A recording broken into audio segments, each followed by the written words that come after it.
All right, welcome back to the channel. It's your boy Fanon, and in this video, we're going to talk about the next moves that are being planned by the PBC in the welterweight division, specifically Errol Spence Jr. and what he's going to do after he fights Ugas, provided that he gets that win. Let's talk about that in this video.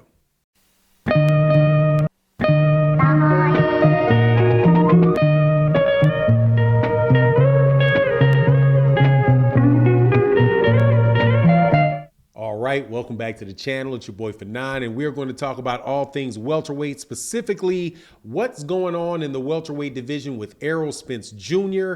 There's been some moves that have been made recently, and then some sources of mine are telling me what they believe that the outcome of that is going to be, and what the ultimate plan is for the PBC and the welterweight division in 2022. And it's very, very interesting, but unfortunately, I'm telling you, looks like fainter and fainter chances of us getting what we really, really want to get. But before I get into that, make sure you support our betting sponsor, BUSR, at busr.ag/Fanon. Deposit and gamble $10 and you will get a matching $150 in credit on the site. So make sure you take advantage of that. Also, please make sure that if you're not subscribed to the channel, subscribe to the channel. Hit the bell icon so you can be notified of when we release more videos, and hit the like button before you leave the door. And hopefully you listen to the video all the way to the end. All right, man. So Errol Spence Jr. is supposed to be fighting Ugas. I do believe it is in a late March, early April timeframe to unify the WBC, the WBA, and the IBF welterweight championships. Most people really do want to see, and myself included, want to see a unification, undisputed fight take place after that between Errol Spence Jr. and Terence Crawford, who has the WBO belt, provided, of course, that Ugas does not win the fight, right? Now, if Ugas wins the fight, I suspect that there would probably be a rematch in play for that particular fight. I doubt very much that they're going to go into that fight. Errol Spence is going to go into that fight without a rematch clause, because this is not a voluntary fight. This is not a mandatory fight. This is a voluntary fight. So Errol Spence Jr. will be able to get a rematch with him right away if for some reason he loses. However, but most people do not expect Errol Spence Jr. to lose to Ugas. And so we're going to assume, for the sake of this video, that Errol gets past Ugas. And after that, despite what Mauricio Sulaiman's saying, my sources are that they are going to push that fight between Errol Spence Jr. and Keith Thurman and try to get the remaining amount of traction that they can get out of Keith Thurman's name in a pay-per-view fight with Keith Thurman if he's able to beat Mario Barrios. Now, if you recall, about a week ago, maybe it's 2 weeks ago now, it was last week, that Keith Thurman let it slip that he was fighting for a mandatory, that he was going to be fighting to become Errol Spence Jr.'s WBC mandatory, with a title eliminator fight being with him and Mario Barrios. After that, Mauricio Sulaiman came out and tried to play public relations and put a lot of the drama to rest and say, no, that's not the truth. It's a title eliminator, but it's not a final eliminator. So just because you win the title eliminator, that does not automatically make you the mandatory for Errol Spence Jr.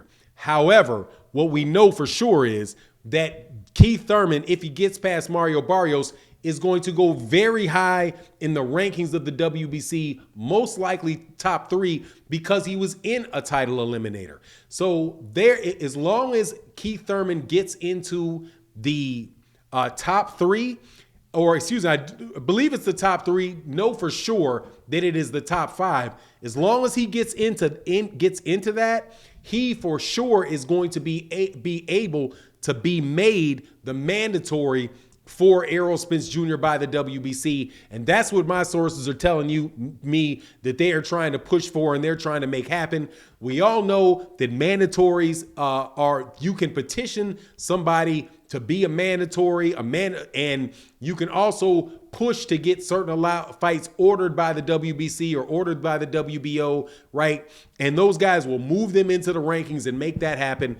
That's what happened with Canelo Alvarez and Yaldemir. Right after the fight with right after the fight with Callum Smith, Canelo Alvarez petitioned to get Yaldemir to be his man, to be able to defend against Yaldemir, and the WBC said okay with that. And the WBC, we know, is into it, like a lot of people are and a lot of organizations are, for the money. And Errol Spence Jr. and Keith Thurman is a pay-per-view fight for sure, especially if Keith Thurman and Mario Barrios do any numbers whatsoever. But my understanding is that is really truly is what the PBC is looking to do, is make that pay-per-view fight. After a pay-per-view fight with Errol Spence Jr. and Ugas, go to a pay-per-view fight with with Thurman and Errol Spence Jr., which will eliminate a Terrence Crawford fight, because my understanding is that and this is something that you can see, that I've been told, but something that you can also see in the way that they're moving,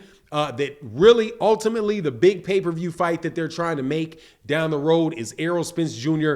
versus JARON Ennis, and that that Showtime is going to start building up JARON Ennis, that they're going to give JARON Ennis, is going to be, he's already by the IBF, been accepted an IBF challenge to be the IBF for an IBF title eliminator, which means he's right there to be the IBF mandatory for Errol Spence Jr. after he wins that fight.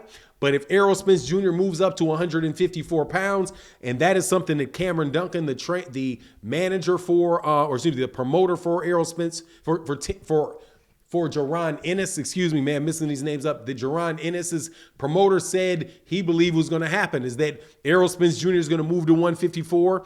Ring Magazine has reported that Errol Spence Jr. most likely is going to move to 154 pounds, and that's going to leave 147 and those three belts wide open for JARON Ennis to get and to become a pay-per-view star. And Showtime is going to push him just like they pushed Gervonta Davis. And the ultimate goal, again, is for Errol Spence and JARON Ennis to meet in a big fight down the road, where the PBC through Showtime or Fox have had an opportunity to grow that fight over a series of fights to make it a successful pay-per-view, something that they do not believe is the case with Terrence Crawford, because Terrence Crawford, his pay-per-view events to date have not been overwhelmingly successful, and also because he refuses to align himself with those networks, with Showtime or Fox or the PBC or Mayweather. They're not going to be risking all of those belts and all of that opportunity to grow their platform on a guy that may jump ship and go who knows where, right? But is that the best thing for boxing? I don't know. Is it really definitely the most likely thing to take place and to transpire? Without a doubt. And my sources are telling me that that's what they think that they're going to do, that there is no coincidence with that. Keith Thurman is talking about he was going to be the mandatory for Errol Spence Jr. That is something that he was probably told and something that he knows is the plan.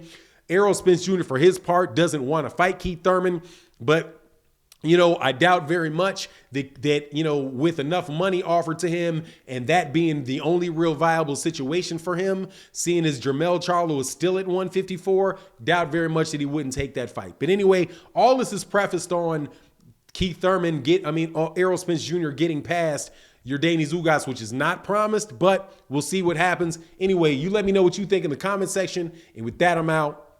Peace.